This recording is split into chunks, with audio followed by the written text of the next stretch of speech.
My name is April, and I'm 28 years old. I work as a medical assistant in a small Ohio town. Growing up, I thought we were the perfect close knit family, but beneath the surface lurked painful truths. When my brother Jake got arrested for a DUI that injured someone, my parents emptied their entire savings, $65,000, for his bail and legal defense. But when I needed surgery for a life threatening condition, my father coldly said, "If one of you has to go, it's better you than him." I just nodded and replied, "Thanks for showing me where I stand." Before I continue my story, let me know where you're watching from in the comments below. Hit that subscribe button and stay tuned to hear how I responded when my family abandoned me at my darkest hour. I grew up in Cedar Springs, a middle-class neighborhood in Columbus, Ohio. From the outside, we seemed like the typical American family. My father, Robert, is 58 and owns a small but successful construction company.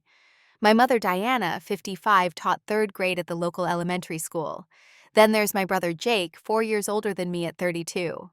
From my earliest memories, Jake was clearly the golden child of the family. Even as children, the difference in how we were treated was obvious. When Jake got in trouble at school for fighting or disrupting class, my parents would defend him, blaming other kids or the teachers for not understanding his spirited nature. Meanwhile, I worked hard for straight A's and helped around the house, hoping to earn the same affection and attention they freely gave my brother. "Jake's just more sensitive than you, April," my mother would say whenever I questioned the double standard. "You're so independent and capable. He needs more guidance." By the time Jake reached high school, his spirited nature had evolved into more troubling behavior. There were shoplifting incidents that my parents paid to make disappear, a minor in possession charge when he was 16 that my father handled with a donation to the police department's charity fund. Each time my parents rallied around Jake, treating each incident as an unfortunate misunderstanding rather than a pattern of behavior. I remember one night when I was 17, sitting at the top of the stairs while my parents discussed Jake's latest problem. He'd been caught with marijuana at college enough that it could have been considered intent to distribute. "We can't let this affect his future," my father had said firmly. "I'll call Larry from the club. His brother's a judge in that county." "Whatever it takes," my mother agreed. "Our boy shouldn't suffer for one mistake." I waited for them to mention that they'd just refused to help me pay for a school trip to Washington, D.C. that I'd earned through academic achievement. The money had gone to Jake's legal fees instead. They never did. As for me, I learned early that self-sufficiency wasn't just expected, it was required. I got my first job at 16, working weekends at the local grocery store.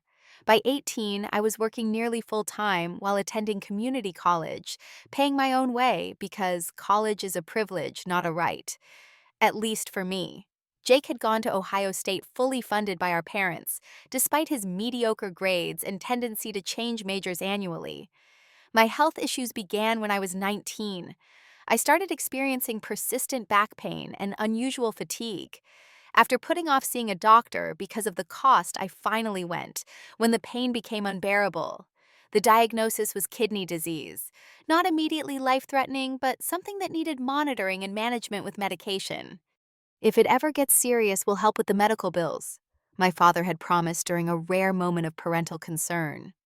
Family takes care of family. I wanted to ask if that same principle applied to my college tuition, or my first car, which I'd bought myself while Jake received a new Jeep for his 20th birthday.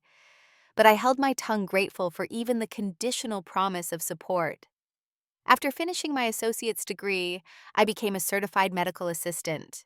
The irony wasn't lost on me, spending my days helping others with their health while carefully managing my own condition. I found an affordable one-bedroom apartment across town and settled into adult life. My boyfriend Marcus, 29 and a nurse at the hospital where I work, was the first person who seemed to value me without conditions or comparisons. Meanwhile, Jake had been spiraling for years. After bouncing between jobs, he'd recently been fired from his position at a local marketing firm for repeatedly showing up late and intoxicated. He moved back home at 32, where our parents welcomed him with open arms and zero expectations. "He's just going through a rough patch," my mother would say during our weekly phone calls.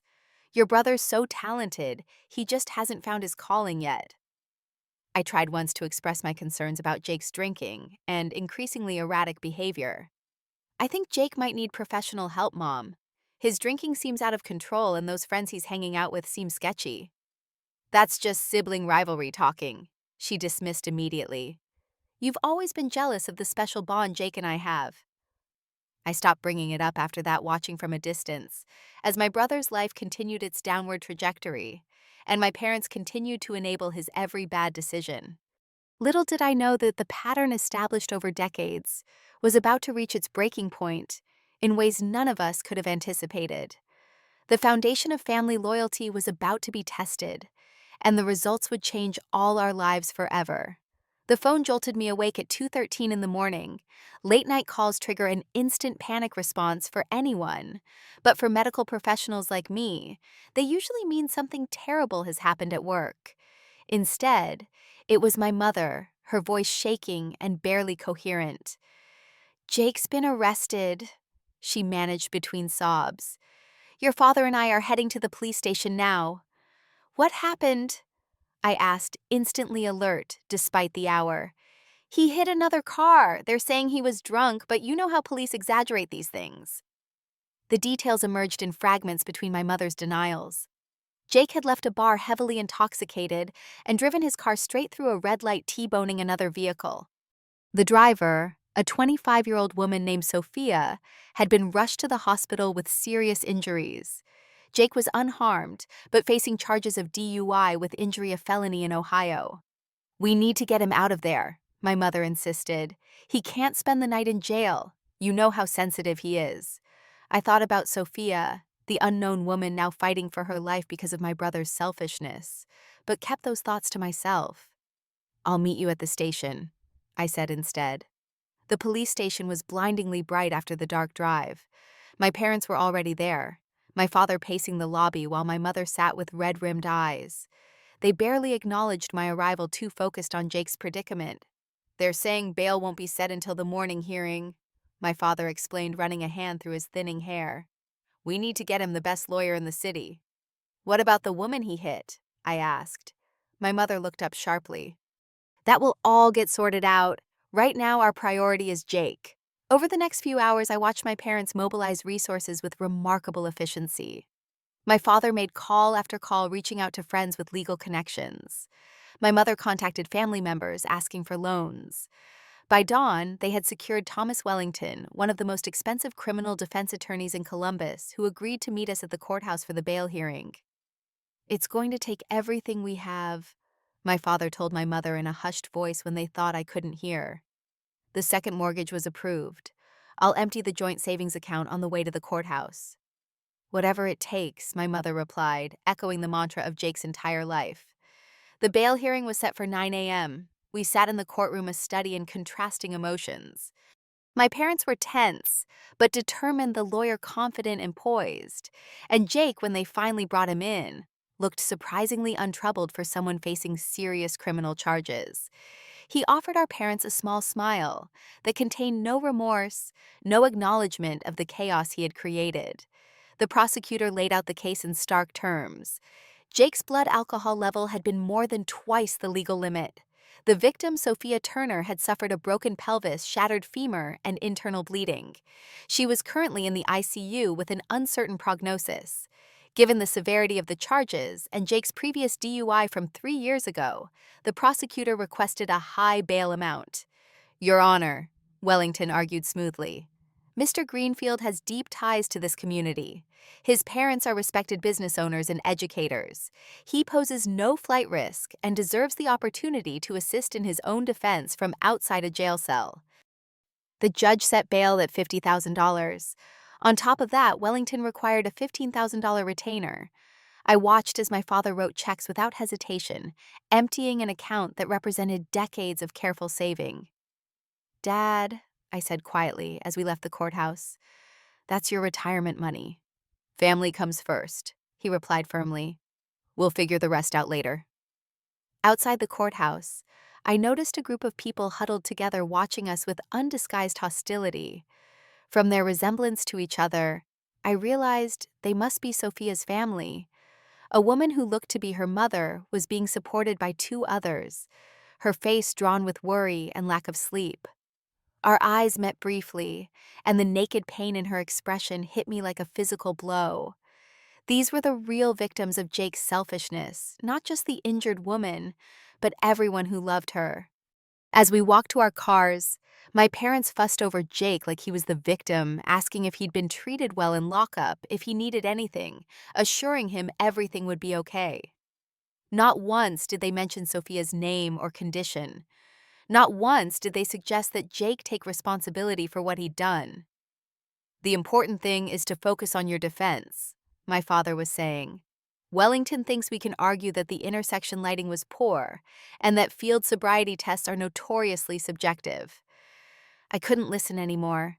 I made an excuse about needing to get to work and left them there still clustered protectively around Jake. As I drove away, I realized I was feeling something beyond my usual resignation about my family dynamics. I was feeling genuinely ashamed to be associated with people who could so completely fail to acknowledge the harm their son had caused. The irony wasn't lost on me that during this entire ordeal, my own health had been deteriorating. The fatigue I'd been battling for weeks had worsened. The back pain that signaled kidney problems had returned with a vengeance. But as usual, there was no space for my concerns in the ongoing drama of Jake's life. Little did I know that my own crisis was looming, one that would force my parents to finally reveal their true priorities in ways even I hadn't imagined possible. 2 weeks after Jake's arrest, the persistent pain in my lower back became impossible to ignore. After my shift at the clinic, I asked Dr. Mercer, one of the physicians I worked with regularly, if she could take a quick look at my labs. Her expression as she reviewed the results sent a chill through me. "April, your kidney function has decreased significantly since your last workup," she said, turning the screen so I could see the numbers. "Your creatinine levels are concerning, and these other markers suggest your condition is progressing much faster than expected." She referred me to a nephrologist who could see me the following day. Dr. Patterson ran additional tests, then sat me down with the kind of serious expression medical professionals reserve for difficult conversations. "The disease has progressed to a stage where conservative management is no longer sufficient," he explained. "You need surgery fairly urgently to prevent permanent damage and potential kidney failure." Surgery. I repeated the word, hanging heavy in the sterile office air. "Yes, we need to remove the obstruction and repair the damaged tissue. Without intervention, you're looking at complete kidney failure within months, possibly weeks." He paused, allowing me to process this information. "Given your age and otherwise good health, the prognosis with surgery is excellent, but we shouldn't delay." The details he provided next were equally overwhelming. The procedure would cost approximately $70,000. My insurance, a basic plan I could afford on my medical assistant's salary, would cover only 60%. That left me responsible for $28,000, plus additional costs for follow-up care and medications. "I can give you information about payment plans," Dr. Patterson offered, clearly sensing my financial panic. "And there are some assistance programs we can explore." I left his office in a daze, calculations running through my head. My savings account held just over $8,000, the result of years of careful budgeting. Even with the most generous payment plan, I was nowhere near being able to afford the surgery I needed to save my own life. That evening, Marcus came over with takeout and found me surrounded by paperwork at my small kitchen table. "What's all this?" he asked, setting down the bags of food. I explained the situation, trying to maintain clinical detachment, as if discussing another patient's case. Marcus listened intently, his nurse's training evident in the focused questions he asked. "April," he said, finally reaching for my hand, "I have about 12,000 saved. It's yours if you need it." The offer nearly broke me. We'd only been dating for 7 months, and here he was offering his entire savings without hesitation. It was so contrary to my family experience that I hardly knew how to respond. "I can't take your money," I said. "But thank you for offering. It means more than you know." "What about your parents?" he asked carefully. "With your dad's business, they must have resources." I thought about the $50,000 in bail money, the $15,000 legal retainer, and the second mortgage my parents had taken out for Jake's defense. I thought about my father's promise years ago. If it ever gets serious, we'll help with the medical bills. Family takes care of family. I guess it's time to find out if that's true, I said. The next day was Sunday, traditionally family dinner night, though I'd been skipping more of these gatherings lately. This time I made sure to attend, arriving at my parents' suburban home with a folder containing my medical information. We ate the usual pot roast while conversation revolved entirely around Jake's case. His lawyer was pushing for a plea deal. The injured woman Sophia had finally been released from the ICU, but faced months of physical therapy and rehabilitation. If she'd been wearing her seatbelt properly, her injuries wouldn't have been so severe, my mother commented, passing the mashed potatoes. Wellington thinks we can use that in negotiations. I set down my fork, appetite gone. Can we talk about something else for a minute? Something important? My parents exchanged a look, but nodded reluctantly. I need to have kidney surgery, I said, opening my folder and placing my medical documents on the table. My condition has worsened, and without intervention, I'm looking at kidney failure. I explained the situation as clearly as I could, including the costs and what my insurance would cover. I've saved about $8,000, but I'm still short by $20,000 for the surgery alone. I was hoping you might be able to help given the circumstances. The silence that followed was deafening. My father glanced at the medical papers but didn't pick them up. My mother's expression remained unchanged. April. My father finally said, his voice carrying the same tone he used when denying my request for dance lessons as a child. You know we've committed everything we have to Jake's legal defense. There's nothing left. But this is life-threatening, I pressed. The doctor says I need surgery within weeks. My father looked me directly in the eye, his expression oddly detached. If one of you has to go, it's better you than him. The words hit me with physical force. I turned to my mother, hoping for some objection, some sign that my father's statement had crossed a line even for her. Instead, she nodded in agreement. He's always been our priority, she said, her voice eerily calm. You're on your own with this, April. You've always been so independent anyway. In that moment, 28 years of suspicion crystallized into certainty. I wasn't just less favored than my brother. In the economy of my parents' love, I was essentially worthless. I gathered my medical papers with steady hands, surprising myself with my own composure. I stood up, tucked the folder under my arm, and looked at them both. They seemed smaller, somehow, diminished by the nakedness of their disdain. Thanks for showing me where I stand, I said quietly. Then I walked out of their house for what I expected might be the last time. In my car, the composure finally broke. Tears came in a flood, and I found myself struggling to breathe between sobs. I called Marcus, barely able to form words. I'm coming over, he said immediately. Don't drive like this, just stay there until you calm down, then go straight to your place. I'll be waiting. I sat in my parents' driveway for 20 minutes, tears gradually subsiding as determination took their place. My parents had made their choice. Now I would make mine. If I was truly on my own, then I would save myself whatever it took. The next morning, I called in sick to work for the first time in 3 years. I spent the day researching every possible avenue for financing my surgery.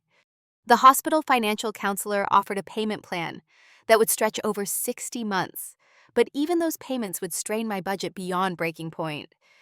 Various medical crowdfunding sites seemed like desperate long shots, especially with no family support to help spread the word.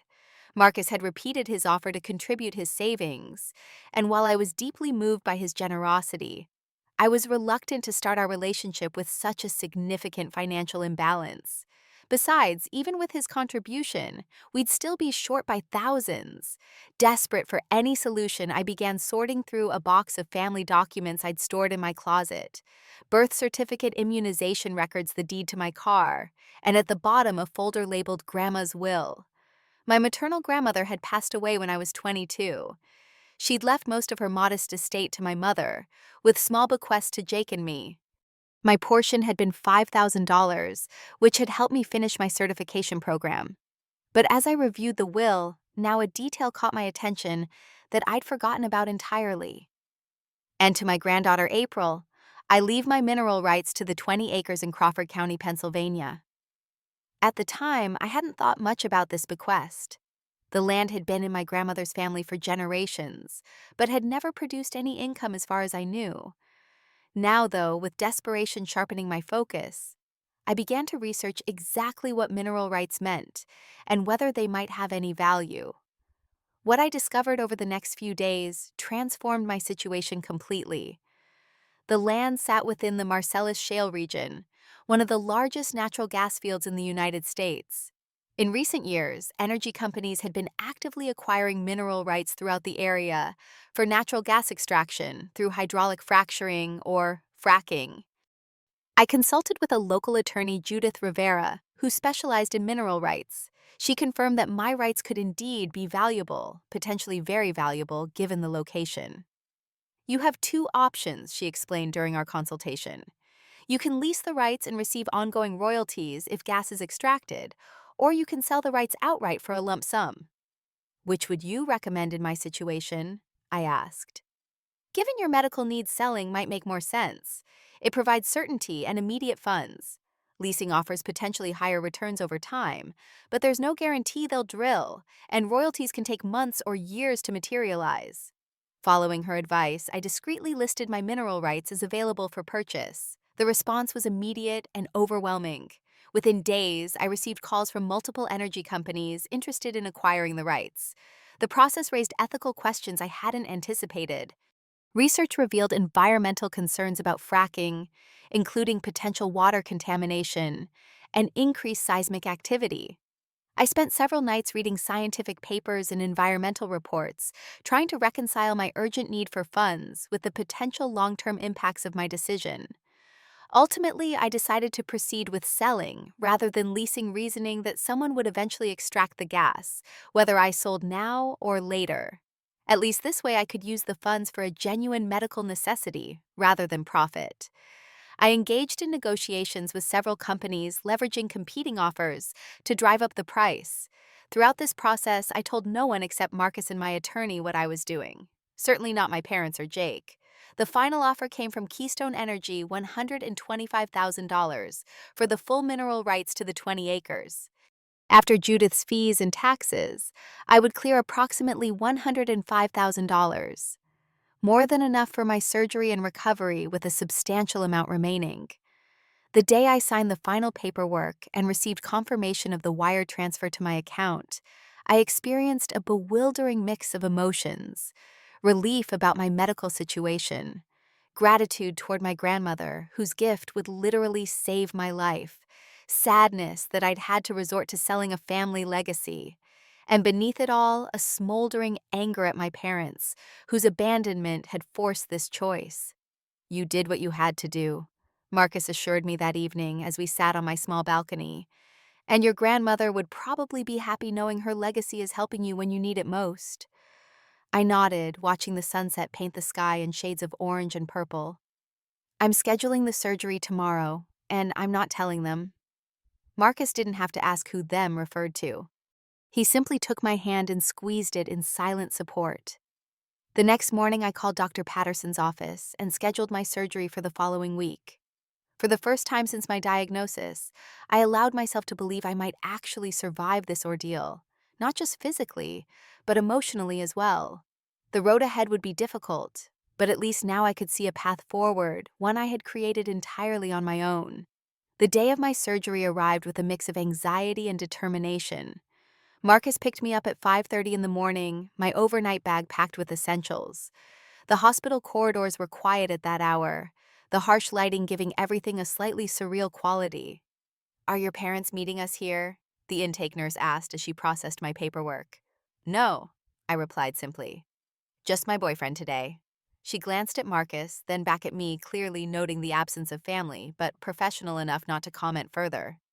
The pre-operative preparation passed in a blur of forms, vital sign checks, and last-minute consultations. Dr. Patterson stopped by, his confident manner reassuring as he explained once more what to expect. "The procedure will take approximately 4 hours," he said. "We'll need to make an incision here." He indicated a spot on my lower back to access the kidney and remove the obstruction. "We'll also repair the damaged tissue if possible." As the orderlies came to transport me to the operating room, I grabbed Marcus's hand. "If anything happens, I started suddenly fearful. "Nothing's going to happen," he interrupted firmly. "But I'll be right here waiting when you wake up, I promise." The operating room was blindingly bright and cold. The anesthesiologist had a kind voice as she explained what she was doing. The last thing I remember was counting backward from 10, making it only to 8 before darkness claimed me. I awoke disoriented and in pain, the beeping of monitors gradually penetrating the fog of anesthesia. True to his word, Marcus was sitting beside my bed, his face lighting up when he saw my eyes open. "Hey, there you are," he said softly. "Surgery went well. Dr. Patterson said there were some complications, but they managed to repair everything." The complications, as I would later learn, involved more extensive damage than the imaging had revealed. What should have been a 4-hour surgery had stretched to nearly 7, requiring a blood transfusion, and resulting in a longer projected recovery period. The first few days post-surgery passed in a haze of pain medication, brief walks around the hospital floor supported by nurses or Marcus, and fitful sleep interrupted by vital sign checks. Marcus divided his time between work shifts and my hospital room, while two of my closest friends, Tara and Danielle, took turns bringing fresh clothes books and company. It was Tara who let slip the information that my parents knew about my surgery. "Your mom called the hospital looking for you," she said on my third post-op day. "Apparently they tried calling you at home and got worried when you didn't answer for days." "How did they even know I was here?" I asked, wincing as I shifted in the hospital bed. "The insurance company sent them some kind of notification since you were still on their family plan for major medical." Tara looked uncomfortable. "They visited Jake in jail instead of coming here. I overheard your mom tell the nurse at the station." The news should have hurt, but instead it felt like final confirmation of what I already knew. They had made their choice repeatedly and consistently. Now, I was making mine. The physical recovery was even more challenging than anticipated. Walking, which I'd taken for granted all my life, became a painful exercise in endurance. The incision site throbbed constantly for weeks. Sleep came only in short bursts between discomfort and medication schedules. But alongside the physical recovery, something else was healing too. Each day I managed on my own. Each challenge I overcame without my parents' support strengthened my resolve and sense of self-worth. Marcus saw it happening, commenting one evening as he helped change my dressing. "You're different now," he observed. "Stronger somehow." "I've had to be," I replied, but I knew it was more than that. For the first time, I was fully recognizing my own value independent of my family's assessment. As my strength gradually returned, I began making plans. The medical bills arrived as expected, substantial, but no longer terrifying. I paid them immediately, the act of writing those checks feeling strangely empowering. With the remaining funds from the mineral rights sale, I consulted a financial advisor. On her recommendation, I set aside money for future medical expenses and invested a portion for long-term security. But the decision that brought me the most satisfaction was using some of the money for a down payment on a small house on the east side of the city, in a neighborhood of mature trees and quiet streets. "You're buying a house?" Marcus asked when I told him surprise evident in his voice. "I'm tired of paying rent with nothing to show for it," I explained. "And after everything that's happened, I want a place that's truly mine, a home where I make the rules and set the boundaries." He helped me move carrying boxes up and down stairs, despite my protests that it was too soon after my surgery to be doing heavy lifting. My small collection of furniture looked almost comically inadequate in the new space. But that didn't matter. For the first time in my life, I had created a sanctuary that belonged entirely to me. Throughout my recovery and move, I received not a single call or text from my parents. It was as if acknowledging my medical crisis would somehow diminish their focus on Jake. Their silence spoke volumes about where I stood in their priorities, and though it still hurt, the pain was dulled by my growing independence. What I didn't realize was that while I was rebuilding my life, my parents' world was continuing to unravel in ways that would soon bring our paths crashing back together. 2 months after my surgery, my phone lit up with an unfamiliar sight: my mother's name on the caller ID. I stared at it for several rings, debating whether to answer before finally swiping to accept. "April." My mother's voice sounded strained, almost unrecognizable. "Yes?" I replied neutrally, neither warm nor hostile. "How are you feeling?" she asked, an awkward attempt at normalcy. "I'm recovering well, thanks." I left it at that, not volunteering details about the surgery she hadn't bothered to inquire about when it happened. "That's good." A pause. "We saw the insurance statements.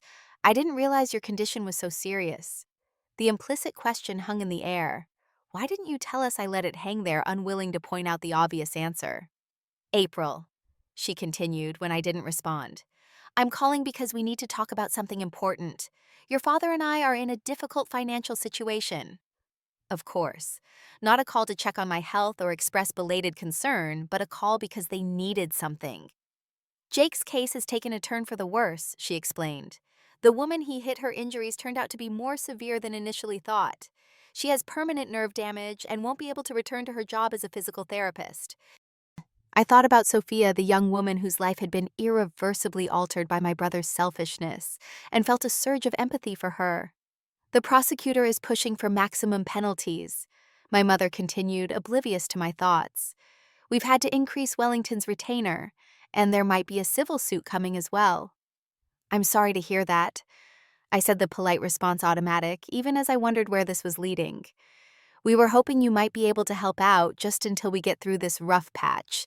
We know you recently came into some money." So they knew about the mineral rights sale. I shouldn't have been surprised. In a small town, financial transactions of that size rarely stayed private for long. "I need that money for my medical expenses and recovery," I said carefully. "But surely you have something to spare," my mother pressed.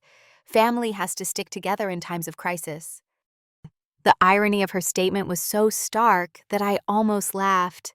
Instead, I took a deep breath and replied evenly, "I understand you're in a difficult position, but I'm not in a position to help financially right now." "April, this is your brother we're talking about.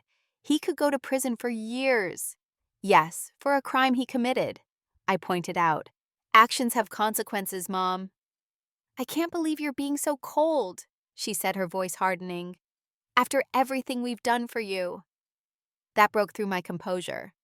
"What exactly have you done for me? When I needed life-saving surgery, you and Dad made it abundantly clear where I stood in your priorities." "That was different," she stammered. "We were in shock about Jake's situation. And I was facing kidney failure. You told me I was on my own, so that's where I am now, Mom. On my own, just like you wanted." The conversation ended shortly after, with my mother's thinly veiled accusations of selfishness and ingratitude. I set down the phone feeling shaky but oddly liberated. For perhaps the first time in my life, I had stated my boundaries clearly and stood by them despite the emotional manipulation. 2 weeks later, Jake's trial began. Though I hadn't planned to attend, something drew me to the courthouse on the opening day. I slipped into the back row of the gallery, unnoticed by my parents, who sat directly behind the defense table. The prosecutor laid out the case methodically, presenting evidence of Jake's blood alcohol level, eyewitness accounts of his erratic driving before the crash, and detailed medical reports of Sophia's injuries. When Sophia herself took the stand to deliver her victim impact statement, the courtroom fell completely silent. She moved slowly to the witness box, her gait uneven, clearly still in pain. At 25, she should have been in her physical prime. Instead, she spoke of constant pain, of medical procedures, and physical therapy, of a career cut short and dreams deferred. "I became a physical therapist because I wanted to help people heal," she said, her voice steady despite the emotion evident on her face. "Now I'm the one who needs help just to walk across a room." The irony isn't lost on me. Throughout her testimony, I watched my brother. His expression remained impassive, almost bored. Not once did he make eye contact with the woman whose life he had devastated. My parents, too, seemed unmoved, whispering to each other occasionally, as if discussing something far more mundane than the suffering their son had caused. When the prosecution rested its case, Wellington launched into an aggressive defense, attempting to shift blame to road conditions, the timing of the traffic light, even suggesting that Sophia's injuries were exaggerated. It was a technical and heartless approach that seemed to mirror my family's inability to acknowledge responsibility. After 4 days of testimony, the jury returned a guilty verdict on all counts. The judge, citing Jake's previous DUI and the severity of Sophia's injuries, sentenced him to 8 years in prison with possibility of parole after 5. My mother collapsed against my father, sobbing. Jake was led away in handcuffs, looking stunned, as if consequences were an entirely foreign concept. I sat quietly, feeling neither vindication nor satisfaction, just a profound sadness for all the lives damaged by my brother's actions and my parents' enabling. As I exited the courthouse, I heard my name being called. My parents were hurrying down the steps after me, my father's face flushed with emotion. "April, wait," he called. "We need to talk to you." I stopped bracing myself for accusations or anger. Instead, my father's tone was almost pleading. "We're about to lose everything," he said without preamble. "The house, the business, everything. The second mortgage, Jake's legal fees, the potential civil suit from Sophia's family. We're drowning here." "I'm sorry to hear that," I said and meant it. Despite everything, I took no pleasure in their suffering. "We know about the mineral rights you sold," my mother interjected. "Those were family lands, April. That money could have helped all of us." "Those rights were left to me by Grandma," I corrected her gently. "And I used the money for necessary medical treatment that you refused to help with." "Family needs to stick together in crisis," my father said, echoing my mother's earlier words. "Jake is facing years in prison. We need to be united now more than ever." I looked at them both, these people who had raised me but never truly seen me. Where was this family unity when I was facing a life-threatening condition? When I came to you for help, and you told me, and I quote, "If one of you has to go, it's better you than him." My father had the grace to look away, but my mother's gaze remained challenging. "You've always been independent, April. Jake needs us more." "And that's your choice to make," I acknowledged. "But my choices are my own now. I wish you the best, but I won't be providing financial assistance." I turned and walked away, their calls fading behind me. In the weeks that followed, news filtered through mutual acquaintances. My parents had indeed lost their house, unable to maintain the second mortgage payments. My father's business was struggling under the weight of legal bills and his own distraction. They had moved into a small apartment, a dramatic downsizing from the suburban home they'd owned for 30 years. The phone calls began soon after, daily at first. Voicemails alternated between guilt trips and awkward attempts at reconciliation, always with an undercurrent of financial need. "Please, just one conversation," my mother would plead. "We're still your parents, April. We need to talk things through." I let each call go to voicemail, not out of spite, but out of self-preservation. The patterns of a lifetime wouldn't change overnight, and I wasn't ready to risk the progress I'd made in establishing healthy boundaries. What they didn't know, couldn't know, was that I was engaged in my own healing process, one that would eventually determine whether there was any path forward for our fractured family. 4 months after my surgery, I had regained most of my physical strength. The incision had healed into a thin pink line across my lower back, a permanent reminder of both trauma and survival. My kidney function had stabilized, and Dr. Patterson had reduced my follow-up appointments to once every 3 months. My new home had gradually taken shape around me, filled with carefully chosen furniture and decor that reflected my tastes rather than budget constraints. Marcus spent more and more time there, eventually leaving a toothbrush in the bathroom and claiming a drawer in the bedroom dresser. Meanwhile, my parents' situation continued to deteriorate. Their apartment was in a part of town they would have considered beneath them a year earlier. My father had been forced to sell his construction company at a significant loss. My mother had returned to teaching, but the income barely covered their basic expenses, let alone the ongoing legal costs associated with Jake's case. The daily phone calls had continued, though I rarely answered. When I did, the conversations followed a predictable pattern: awkward pleasantries, thinly veiled requests for financial assistance, and emotional manipulation when those requests were denied. "We're going to have to cancel our health insurance," my mother informed me during one such call. "We just can't afford the premiums anymore." "That's concerning," I replied. "Have you looked into the marketplace options?" "They're all too expensive," she sighed. "If only we had access to some of those mineral rights funds, we could get through this rough patch." I changed the subject, unwilling to be drawn into the same circular discussion. Each conversation left me emotionally drained, caught between compassion for their genuine difficulties and resentment at their persistent sense of entitlement to resources I had needed for my own survival. At Marcus's suggestion, I started seeing a therapist, Dr. Lauren Chen, who specialized in family trauma. Our weekly sessions became a safe space to unpack decades of complicated emotions. What you're describing has elements of what we call golden child syndrome, Dr. Chen explained during one session.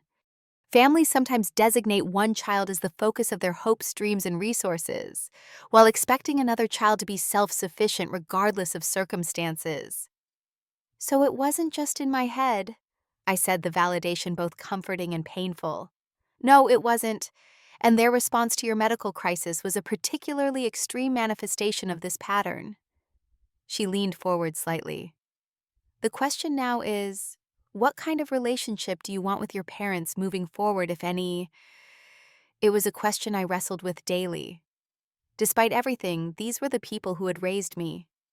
Complete estrangement felt like an extreme solution, yet returning to the old patterns was unthinkable.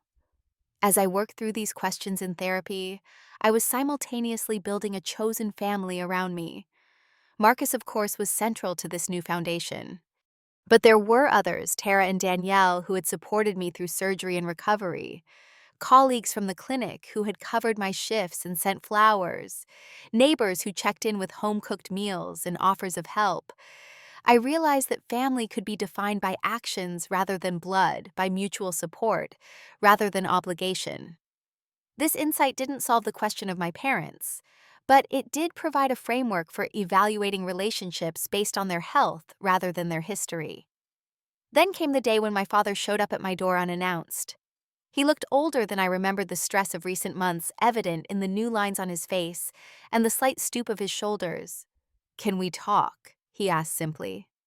I hesitated, then stepped back to allow him inside. We sat in my living room, the silence stretching between us like an uncrossable gulf. "Your mother doesn't know I'm here," he finally said. "She still believes we can convince you to share your money." "And you don't?" I asked. "I don't know what I believe anymore." He ran a hand through his thinning hair. "Everything I thought I was building, everything I thought I was protecting, it's all gone. The house, the business, our reputation in the community. Jake's serving his sentence, which is right, I suppose, though it kills your mother to admit it." I waited, unsure where this was leading. "I keep thinking about what you said about how we treated you when you needed us." His voice dropped almost to a whisper. "If one of you has to go, it's better you than him." Did I really say that to my own daughter? "You did," I confirmed quietly. He nodded, a small gesture of acknowledgement. "I've been trying to understand how I became the kind of father who would say such a thing, who would mean such a thing." He looked up, meeting my eyes directly. "I don't expect you to forgive me. I don't know if I deserve that.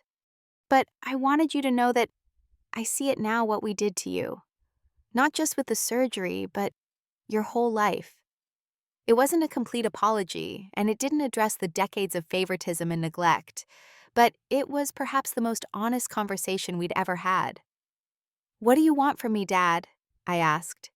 "Nothing," he said, and for once I believed him. "I just needed to say it out loud to you.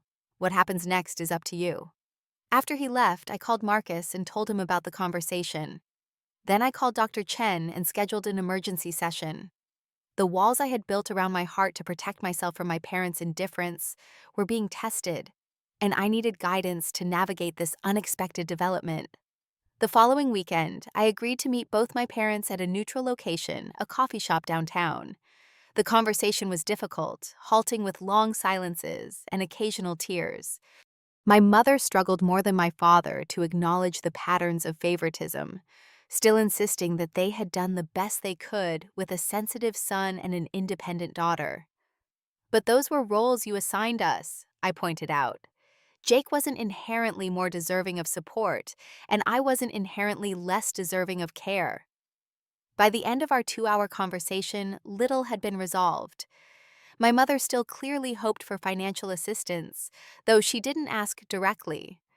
My father seemed genuinely reflective, though whether that reflection would lead to meaningful change remained to be seen. What had changed, though, was my own perspective. I no longer needed their approval or understanding to validate my worth. I no longer measured my decisions against their potential reactions. I had built a life centered on my own values and populated with people who demonstrated love through actions rather than mere biology. This realization crystallized further when Marcus proposed the following month on a weekend trip to Lake Erie. As we stood on the shore watching the sunset, he knelt on the sandy beach and offered not just a ring, but a vision of family built on mutual respect and genuine care. Yes, I said the simplest answer to the most important question. That night, as we celebrated our engagement with champagne in our hotel room, I reflected on the journey that had brought me to this point. A medical crisis that might have ended my life had instead forced me to fight for it, not just physically, but emotionally as well. The parents who should have been my strongest advocates had abandoned me, but in doing so had inadvertently pushed me toward true independence and the creation of healthier bonds. I thought of Sophia still rebuilding her life after my brother's actions had shattered it. I thought of Jake serving time for choices made after a lifetime of enablement. I thought of my parents facing the consequences of prioritizing the wrong things for too long. And I thought of myself no longer the overlooked daughter desperate for crumbs of parental approval, but a woman who had saved her own life in more ways than one. The future stretched before me, uncertain in its details, but secure in its foundation. Whatever came next, I would face it on my own terms, surrounded by love that was freely given, rather than constantly withheld. In the end, the crisis that had revealed the painful truth about my family had also opened the door to an authentic life I might never have found otherwise. For that unexpected gift, I was finally genuinely grateful. If you've ever felt undervalued by the very people who should value you most, I hope my story reminds you that family is defined by love in action, not by blood or obligation. Have you ever had to set boundaries with toxic family members? Share your experiences in the comments below. And if this story resonated with you, please hit the like button, subscribe to my channel, and share with someone who might need to hear that they deserve better. Thank you for listening to my journey, and remember, sometimes the family you choose is more healing than the family you're born into.